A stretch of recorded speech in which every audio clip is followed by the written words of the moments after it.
Good morning. என் பேர் வந்து M Tanuj. நான் வந்து 5th to 6th போகிறேன். எனக்கு இந்த ஜீனியஸ் மைண்ட் அகாடமிக்கு முன்னாடி வந்து நான் வந்து மேக்ஸ்லலாம் ஒரு 30 பார்த்தா ஒரு 9 14 அந்த மாதிரி தான் எடுத்திருந்தேன். இவிஎஸ்சில் 16 17 அந்த மாதிரி ரொம்ப கம்மியாக தான் எடுத்துகிட்டு. இப்போ வந்து இந்த கிளாஸில் வந்து நான் சேர்ந்ததுக்கப்புறம் எனக்கு மேக்ஸ்லலாம் நான் நிறைய மார்க் கிடச்சிருக்கு. 30க்கு இப்போ நான் 22 எடுக்கிறேன். இவிஎஸ்க்கு வந்து நான் 19 எடுக்கிறேன். இப்போ வந்து ஹிந்தி வந்து ரொம்ப இந்த வாட்டி மட்டும் ஒரு 16 எடுத்த கொஞ்சம் கஷ்டமாக இருந்துச்சு. அப்புறம் இங்கிலீஷில் மட்டும் நான் 30க்கு 26 மார்க்ஸ் எடுத்தேன்.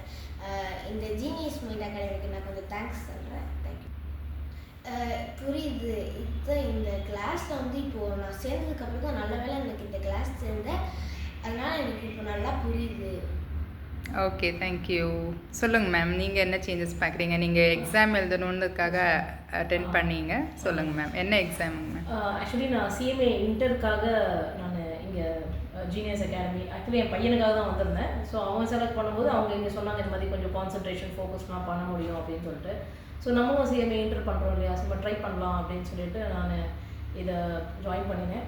ஜாயின் பண்ணதுக்கப்புறம் என்னோடய சேஞ்சஸ் இதில் என்ன தெரிஞ்சுன்னா, இனி ஃபர்ஸ்ட்டு 2 கிளாஸஸ்லேயே எங்களுக்கு வந்து எஸ்பெஷலி குழந்தைக்கு வந்து ரொம்ப நல்லா தெரியும். எனக்கு எப்படி எக்ஸிபிட் ஆச்சுன்னா, நம்மளால் ஓரளவுக்கு ஃபோக்கஸ் பண்ண முடியுது.